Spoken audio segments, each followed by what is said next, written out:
Yeah, so it's great to be here on Margaret's 30th birthday. It's awesome. I thought it was 27, but she told me it was a new decade. So I was like, okay, I was off by 3 years. That's awesome. No, it is beautiful. Yeah, I was halfway through Planes, Trains, and Automobiles with Steve Martin and John Candy, the movie on Thursday morning, Thanksgiving morning, after tolerating the Macy's parade for a while and then saying, okay, I'm turning that off. But yeah, and then I got a call. Well, I got a text from my sister saying my father's oxygen level was dropping. He had become unresponsive the day before and was talking about my stepmother who had passed back in 2010, November of 2010, saying, Donna, and talking about mom, his mother, my grandmother, and that I'm going to be with you soon. He was talking about this light, this beautiful light, of course. And, I love everyone. I love everyone. I love everybody so much. And then as I'm looking at that text and I start to text my sister back, my aunt Alma calls. Interesting, because the word Alma in Aramaic, when you hear, I'm just saying this now, when you hear Yeshua say, I will be with you always, even unto the end of the world. First of all, in that phrase, it's Matthew 28:20. It doesn't say I will be with you. It actually says Anna will be with Anna, saying the I will be with the I. In other words, the physical eye, or excuse me, the deeper eye, that which sees through, will be seeing through you even unto the end of the world. The word world is Alma in Aramaic, Alma, which actually means not world as in what we think of, and it doesn't really mean time. The best way I can put that into words is it means like a wellspring. Of course, Yeshua, Jesus, talked about that living water. It means something that's just constantly gurgling out, flowering out like a lotus that's just always growing, always growing, always growing. Yeah, so, and it's been interesting. It's been beautiful because I knew, today was, of course, Margaret's 30th birthday. And so it's not like that forced me to keep this up, but it happened on Gratitude Day, as I call it, Thanksgiving. It just was all perfect, and it was beautiful. And he's been tired, and he just was like, he was falling a lot. And so this word kept coming into my mind that we've heard a lot. It's an Aramaic word. We pronounce it in English as Emmanuel. In Aramaic, it's closer to Emmanuel. Emmanuel. And it's a combination. Actually, I have it here. It's a combination of a few different root sounds. Starting over here, Aman. Iman it's the root word for faith in Arabic today. Aman means kind of like rooted center. Like you put a stick in the sand and you walk around it. So interesting. And what that means, faith doesn't mean something that you have faith that something is going to happen. That's not faith, that's belief. That's different. It's very different. Like I have faith that I'm manifesting this or that something's going to turn out right. It's not faith, it's belief. Faith is different. I say to people, faith is when you're coming from that rooted center. Like I always make the example of like Carlos Santana playing guitar and he hits one note and it just kind of hangs there going, or a great piano player and they hit that sort of high note and they just hang on that.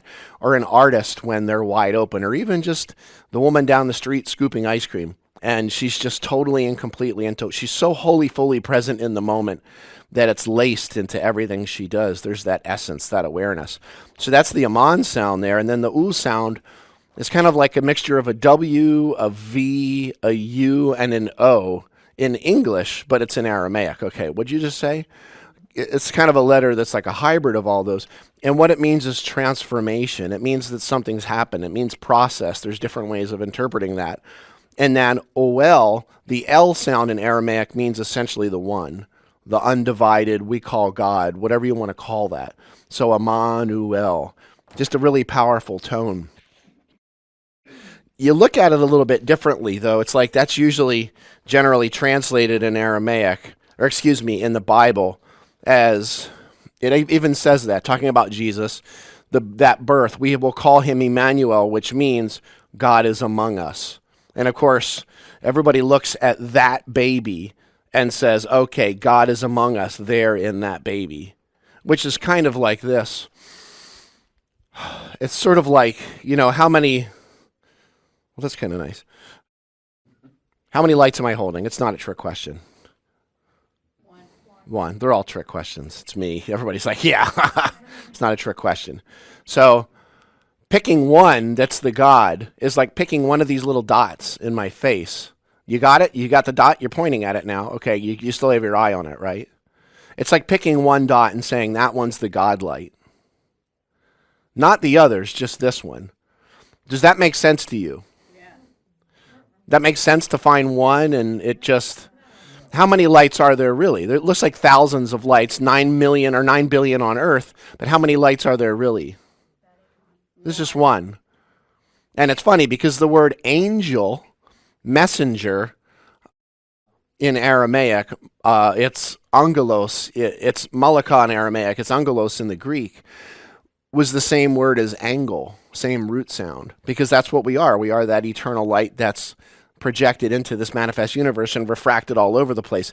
So when you start looking at this right here, that man, it actually, that iman, uel, that man sound is closer, not so much that God is among us, but literally centered within.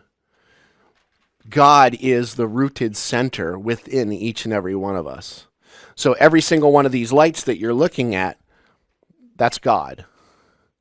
And it's funny because I see people, sometimes they'll go, all right, wait a second, Dale.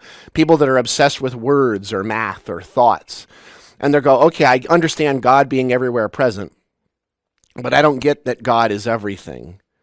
And I'm like, okay, well, if all of a sudden there was this divine birth and matter became conscious, then are you trying to tell me that somehow that consciousness was separate from that which somehow became awake? And we start looking at things like this miraculous birth over there, not realizing that that's about what's really happening within us. So with my father, it was kind of a challenge. Well, it's been a challenge. And it's funny because people talk to me a lot, like I do a lot of mentoring with people all over the earth. Every week I'm talking with people in Europe and in Australia, all over the US.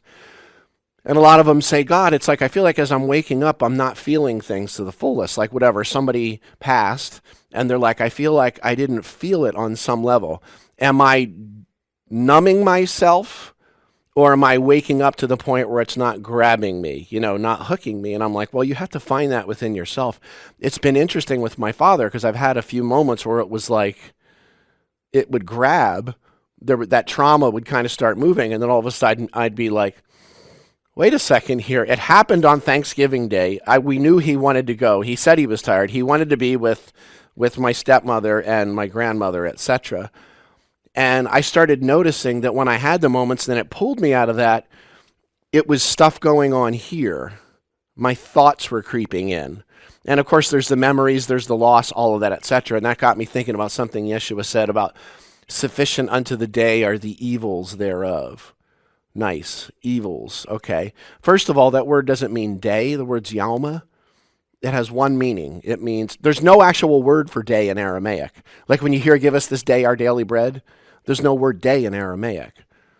There's only that word yalma or yalmana, which is in the Lord's Prayer, which means now. It means a moment in time. It could be day, week, month, year. When you say back in the day this happened, you're not talking about an exact day. Or in that year, Sinatra, Jersey Boy, it was a very good year.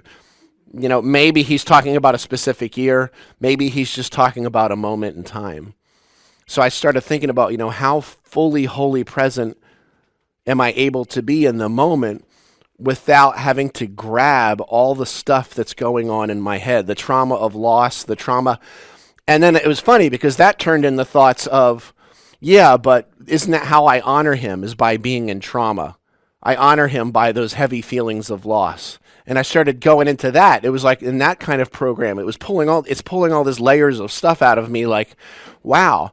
Like as an example, second beatitude is, blessed are the mourners, for they shall be comforted. There, good boy, good girl. What does it mean to mourn? Let's say somebody's passed on. What does that mean? What does it mean? What is the societal meaning of mourning? Someone's in mourning. What does that generally mean? Sadness, grief, loss. You know what mourn means in Aramaic? The word is abvile. It means to essentially back fully into what you're feeling. Allow the fullness of your feelings and emotions without any kind of judgment. You could say passive non-resistance in the Buddhist sense, but that you're allowing the fullness of that and without the judgment. That's easy, right? It's almost impossible because of all of our cultural conditioning. Because, of course, you're not supposed to show too much emotion. You're not supposed to feel too much. Do you understand what I'm saying? And then, we start pulling this back. And I've got a great, amazing, I'm going to kind of cap this off first with that word for evil. Sufficient unto the moment are the evils thereof. That word evil that's used in that case is bishta, or bishte, which is basically bisha. Bisha is the word evil in Aramaic. What does evil mean? They're all trick questions, meaning that, just answer, it's okay. Wicked. Ooh, bad. No conscience. Ooh, wrong thinking. So evil in Aramaic, it's a very clear term. It didn't make it through into the Greek. When it went into Greek, it was neutered. When it went into Latin, it got worse. When it got into English and all those other languages, it got even worse still. Evil in Aramaic, in Yeshua's native tongue, means unripe. It means either underripe or overripe. So if you've got a stone green banana and it's rock hard, you're not probably going to eat that because you can almost feel the bellyache. If you've got that black, oily, oozing, festering banana, I used this as an example at Spiritual Living Center in Atlanta with David Alt 10 years ago, and there's several hundred people in the audience in Atlanta. And it was I brought a stone green banana and I brought this black, oily, oozing banana, and I had them both in a bag, and I didn't really think about it, and brought them from Asheville down to Atlanta, and then they were sitting backstage, and I hear people going, where's all these flies coming from? And I hadn't thought about it. So it was funny because I go out there, and it was like slop in my hand, and David's like, next time, don't bring any rotten bananas, please. But what does that really mean? Underripe or overripe? It means not fertile, not fully ready now, not fully open. What's that? Not at the right time. Think about that. Yeshua says you can throw your seeds onto evil soil, bisha soil, which means that it's under or over. It's a little too soon, a little too late, as opposed to, and of course you can think of the third beatitude, the blessed are the meek. That doesn't mean meek as in shrink back. That word in Aramaic is makike, which is the same word in Lakota, makikeya. And what that actually means is to have an open relationship with the earth, grounding into the earth. The root in Latin would be humus, humility. Not meek as in shrinking back, but expansive. What is humility? What's humus? It's that dark, rich layer of earth that's porous, and it allows, in the words of the Lakota, it allows you to let the wind blow through you. To be able to be in a situation where you're open, there's no resistance, you're not resisting what you're feeling, but you're allowing yourself to consistently ground back into the earth. And I've been having these experiences the last few days because the word marrow in Aramaic is mechar, will take care of itself. You know what the word marrow means? It doesn't mean tomorrow. It just means the next moment. Now let me ask you something. Have you ever met the next moment in your life?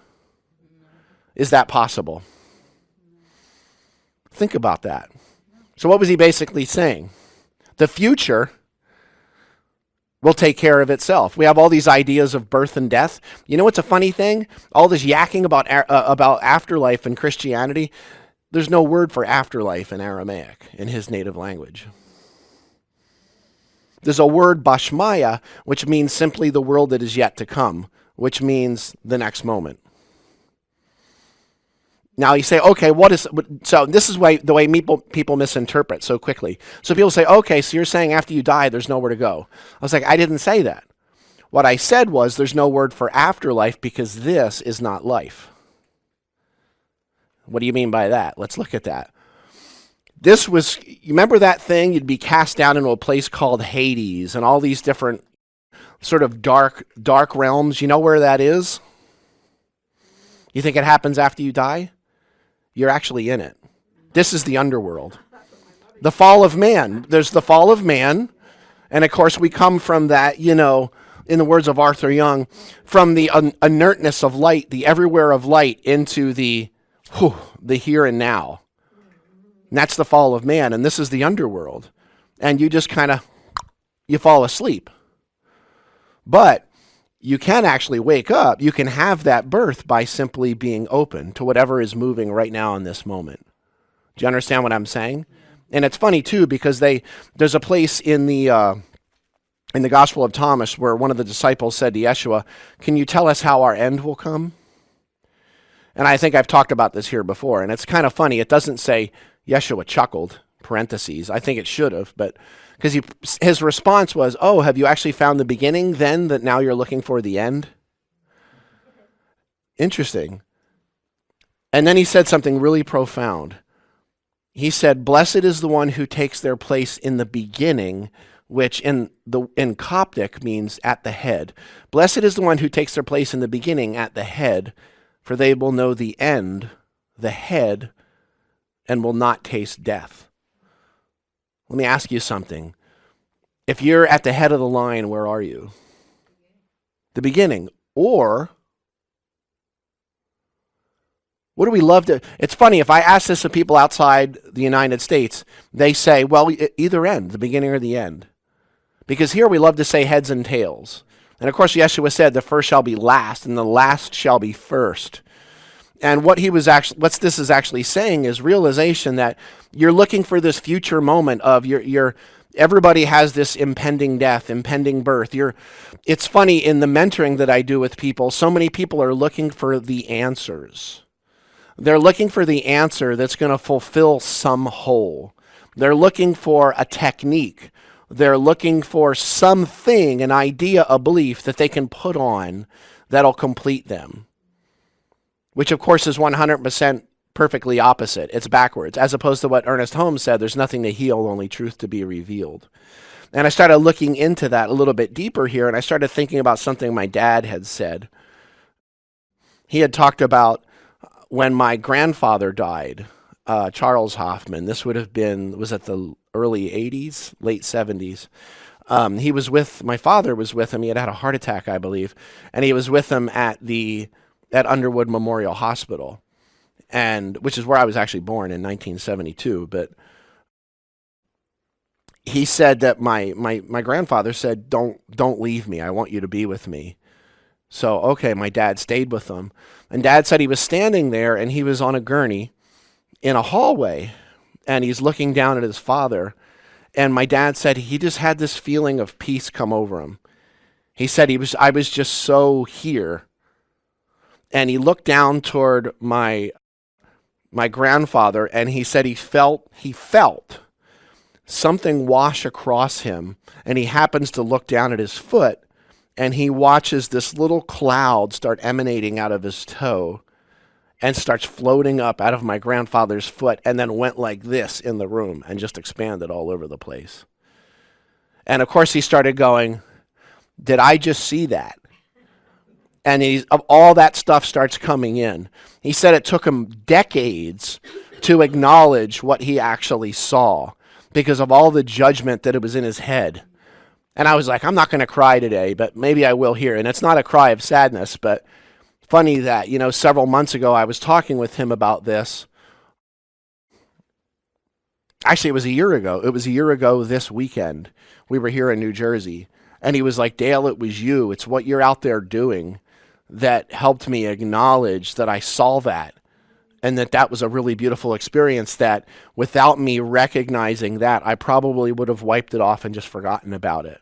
Not necessarily pointing at me so much as just about being wholly, fully present in the moment. So I have a little bit of a quote here because, I'm talking about all of this, like this hell stuff, death stuff, but I'm also talking about birth. And there's a choice in there at all times. We were just listening to a dear friend of ours, Lissa Rowe, down in Asheville, who got cancer this year. She was at the first weekend retreat Loretta and I ever offered, and she was at lots of our toning circles in Asheville for years.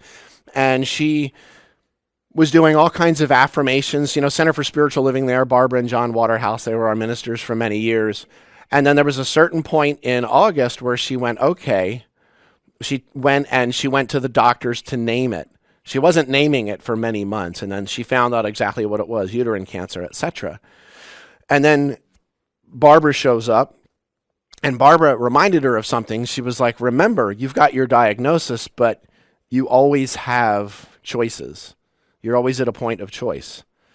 So Lissa kind of felt everything out, spent some time with it. She's like, okay, I'm going to start doing chemo. And then she did one chemo, and the doctors are coming in telling her this is poison going into your body. Why would they do that? Why would they walk into the room and tell you that we're putting poison into your body? Okay. And she spent some time with that, and she started feeling it through, and she was like, you know what? She started getting signs from her body. I don't want this, what you're doing to me right now. I'm kind of ready. I'm ready. I'm okay with this. So she found her peace with it. And then all of a sudden she was like, wow, now this is interesting. How do I die? This isn't like it's just going to happen. This is a conscious thing that's coming on for the course of weeks and months. And she did this. You look it up. It's on YouTube. It's called This Thing Called Dying from Lissa Rowe. It just looks like Lisa, Lisarowe. Find it. It's on the Center for Spiritual Living's channel. And it's unbelievable. And we were supposed to be there that day. I don't remember what happened. We ended up not being there, which I don't want to say I regret it. I don't regret things, but anyway, it's just a really beautiful thing. And I wanted to read you this. This is from Meister Eckhart, which is cool because Mikey said yesterday to me, he was like, he thought that when I was talking about Meister Eckhart, that I was just giving like great loud to Eckhart Tolle, just calling him like Meister. But yeah, is it different? This is he was German, 14th century, Dominican? I don't know if that's right. But anyway, interesting little quote here. He says, the only thing that burns in hell. Everybody breathing? Good way to start a quote. All right, pause. There is this great church. I had a book of church signs, and there was this great church sign in that book that says, eternity, smoking or non-smoking? Sorry. There was another one that said, exposure to the sun, S-O-N, prevents burning. I thought that was a good one too, but church signs, the South is full of them, and they're all in King James English, as if somehow Jesus lived in the 17th century. What? So, the only thing that burns in hell is the part of you that won't let go of your life. Your memories, your attachments. They burn them all away, but they're not punishing you, they're freeing your soul. Free my soul. If you're frightened of dying and you're holding on, you will see devils tearing your life away. If you've made your peace, then devils are really angels freeing you from your bounds to the earth. Wow. I'm going to put this on YouTube, so if you're trying to scribble a quote down, you'll be able to get it in a couple of days. But yeah, that's Meister Eckhart. So we have these ideas that somehow in our culture that death is the opposite of life. When I was talking about there's no word for afterlife, what I mean by that is this. The opposite of birth is death. And that's a dualistic experience that we have when we fall down, when we have this fall of man and we're sort of brought down into the underworld. But life, there's no beginning and end to it. It doesn't have a point where it starts here and it ends there. It's that realization that we essentially fall asleep for several decades, 3 decades in Margaret's case, and then it's not really that fun. I'm trying to support, and everybody keeps laughing, but no. But what I'm saying is this idea that somehow we die is, I'll just say bollocks. I can say bollocks. I know I'm in Jersey. There's another word I want to use, but it's just a complete load of bollocks, the idea of death. Because if you've ever experienced any kind of death, you're in it right now. That feeling of isolation, loneliness, even though you've got that person that could be wrapped around you as you're watching TV every evening and somehow there may be a part of you that's not fully present. Feel like you're not fully there? Think about that. This is death. And it's not a threat. I don't mean it in that way. But what I'm saying is that holding on, we have this holding on. I'm looking down here thinking about that quote from Thomas again. Blessed is the one who takes their place in the beginning, for they shall know the end and they will not taste death. Where's the beginning? It's right now. Where's the end? Right now. Yes. Because you're never going to meet then. That doesn't mean you take goals out of the picture, you don't plan. I'm not saying that in any way, shape, or form. But what I'm saying is you're doing that from the fullness, the presence of now, rather than trying to do something in the future that you're going to have to get to before you can be happy, that somehow prevents catastrophe, saving for a rainy day. No. Well, there you go. It's raining. Sorry. And I heard snow is coming too. Save for a snowy day. So, it just has me thinking. So I wanted to read you something here, in closing. We have this whole Christmas season, and of course every year I would always say essentially the same thing. Just looking at the Jesusness or the physicality of the Jesus story, the Christmas story, let me put something clearly this way. First of all, when it shows up in the four Gospels, really in two different places, two completely different things happened. One puts them in Jerusalem. Why? Because they had to pay taxes. There was no census that year, according to history.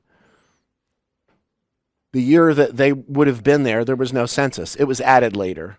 Okay, but the other time says they didn't go to Jerusalem. They went where? Who knows their Bible? They went to Egypt. They fled. What? Right there in the Bible. But of course, we latched on to one of those stories. And of course, Jesus was born in a stable, people say, manger. He was laid in a manger. So has anybody ever looked at the Christmas story in the Bible and seen the word stable, that he was born in a stable? It's not there. Isn't that fun? Does anybody know where the stable idea comes from? I talk about this every year I'm here. St. Francis of Assisi, in the year 1223, created the first what's called presepio, or presepi, which is a manger scene, but he put it in a local Italian context, local Italian farm, countryside context, so the children would be able to relate to the little baby, instead of this kid born, 12 centuries earlier, way off, way over there, thousands of miles away. Isn't that interesting? So today we have an idea of that. Well, he was born in the stable because there's no room in the... Wrong. So in Greek and Aramaic, that word didn't mean inn. What it meant was the main living area of the home. Funny. Jesus was a what? What was his trade? They didn't have carpenters. You ever been to the Middle East? There's something that's horribly lacking. Wood. The wood that they would get, they would have to get essentially mostly from Lebanon. The word was tekton, which is actually a Gnostic word, which means the architect of the universe. You could say craftsman, etc. So the stable idea, you think that's getting thrown out the window. What the main dwelling area, what was called the inn, was where the family would live in the home, which was essentially a cave. And then there was another passageway that went down, and they would keep the animals at a lower level, which is where Jesus would have been born, because there was no room in the main dwelling area. Not an inn, not a hotel. Why would they put the animals down lower? Yeah, body heat. Of course, with animals and with body heat from animals, other things would come too. And I guess you just have to deal with it. I don't know if they had exhaust fans at that time, but what I'm saying is, we're looking at the historicity of the story, not realizing, as an example, in a few days on the 21st, that the star in the east, things happen. The sun is going to drop down. You'll see this on Earth. It would have been seen from the Arabian Peninsula in northwestern Africa, southern Europe at the time of Jesus. Right now you can see it from the Caribbean. It's because of the precession of the equinoxes, etc. Looking at it from the perception of Earth, the sun's going to drop down on the 21st of December onto something called the crux, the southern crux.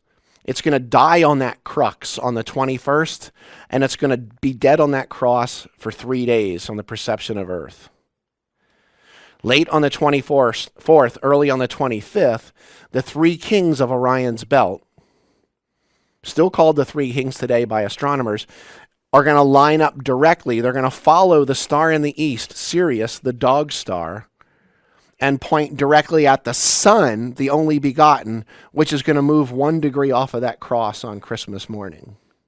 The three kings are going to follow the star in the east to point and locate the newborn son. So what I'm saying is even the idea of a physical Christmas story is something that is so much more cosmic. We can call it astrological, but today there's a belief system called astrology. 2,000 years ago, it wasn't a belief system, it was life. And they were just very present with it. It wasn't so much about all these things in the head. It was all a part of that cyclic nature of birth and death, birth and death, birth and death. And there could be a reference to that when Yeshua was talking about taking your place in the beginning, for you'll know the end and you will not taste death. That could be a reference to reincarnation as well. So I have one more quote I wanted to leave you with here, though. This realization that when my mother passed, which was October 10th, 2007, my father was in Deptford Township, just a few miles away. My mother was actually also in Deptford Township, right near the Deptford Mall in a nursing home. And someone had told me she had cancer, her body was covered.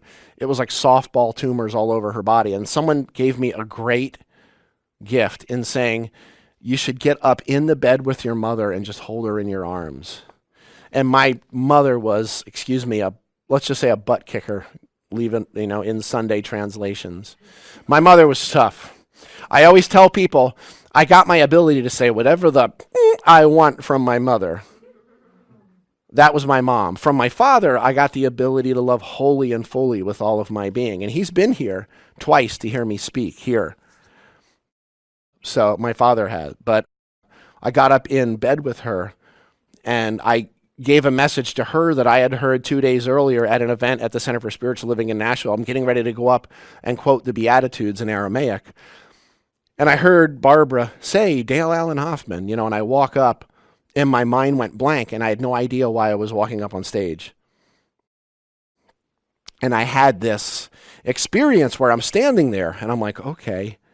And then it was like, okay, wait a second, Beatitudes. So I started reciting the Beatitudes in Aramaic. I was really in a deep place. When I speak, sometimes I get shaky, and it's not because, maybe it is because I had too much coffee, but there's a lot of energy that goes through me. And I got through those first 5 Beatitudes, and I got to the 6th one, and I blanked.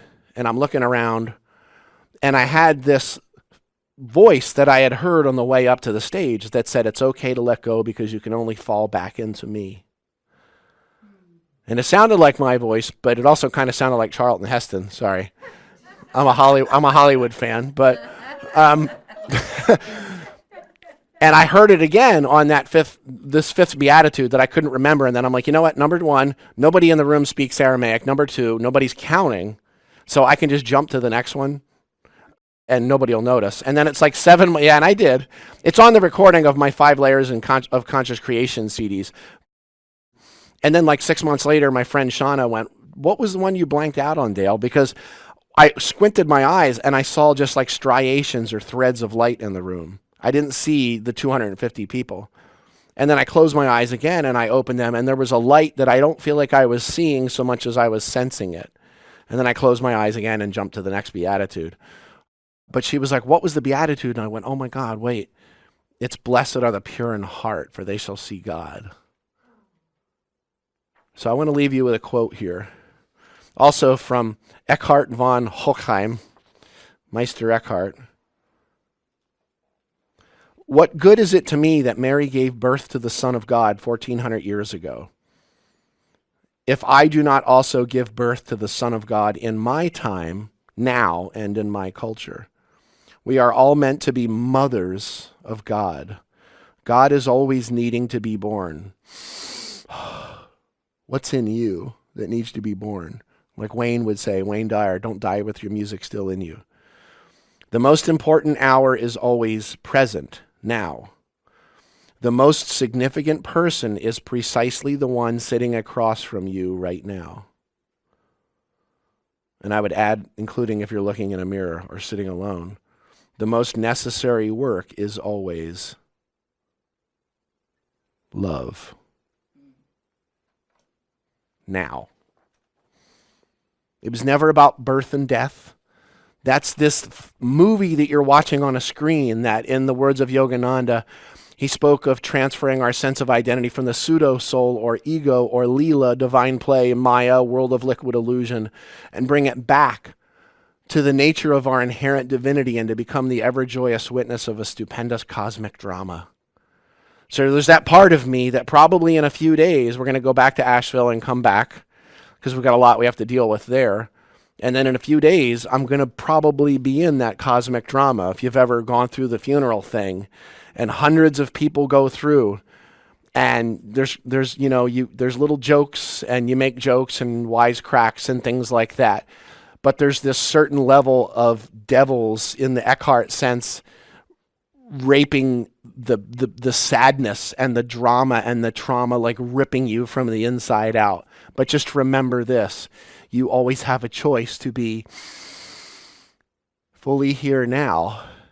You're not judging what you're feeling. You're not judging the thoughts. You're just allowing it to be exactly as it is and know who you are, that you are eternal. Because that's really what it's about. This isn't really happening. We aren't here because there's no we. There's only the royal we. The divine we. That's a Big Lebowski reference, sorry. The realization that God, as I started the talk with, is not among us in something else or someone else. God is the center within each and every one of us. I could see a lot of people on the verge of tears. It's okay if you let it out. If you let it out, I would have let it out. And I'm not holding it back. I'm just open. And I'm just in an immense place of gratitude. Thank you for your birth. Happy 30th birthday. And I'm